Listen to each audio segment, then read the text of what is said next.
ভাঙড়ে ভোটের আগে আইএসএফ এ ভাঙন। এবার আইএসএফ এর পঞ্চায়েত সদস্য যোগ দিল তৃণমূল কংগ্রেসে। রবিবার ভাঙড়ের বিজয়গঞ্জ বাজারে একটি কর্মী সভা থেকে ক্যানিং পূর্বের বিধায়ক শওকাত মোল্লার হাত ধরে তৃণমূলে যোগ দেয় আইজেল মোল্লা নামের আইএসএফ নেতা।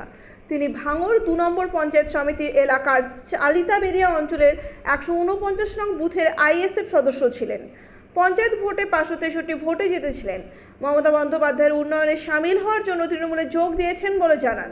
আইজলের পাশাপাশি এদিন পোলের হাট 2 নম্বর গ্রাম পঞ্চায়েত এলাকার সাদিক মোল্লার নেতৃত্বে বেশ কয়েকজন আইএসএফ নেতা যোগ দেয় তৃণমূলে। মমতা বন্দ্যোপাধ্যায়ের উন্নয়নে সামিল হওয়ার জন্য যারা যোগ দিচ্ছে তাদের সম্মান দিতে হবে, সকলকে একত্রিত করে এলাকার সার্বিক উন্নয়ন করতে হবে বলে এদিন জানান শওকাত মোল্লা।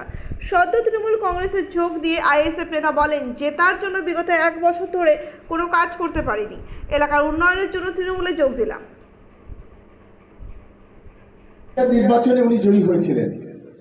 আজকে মমতা বন্দ্যোপাধ্যায়ের যে উন্নয়ন, সেই উন্নয়নে সামিল হওয়ার জন্য তিনি আমাদের দলে একেবারেই নির্বাচনের মুখে জয়েন করে এই দলটাকে শক্তিশালী করার যে স্বপ্ন নিয়েছেন, সবাই মিলে তার জন্য একটা করতালিতে অভিনন্দন জানাবেন।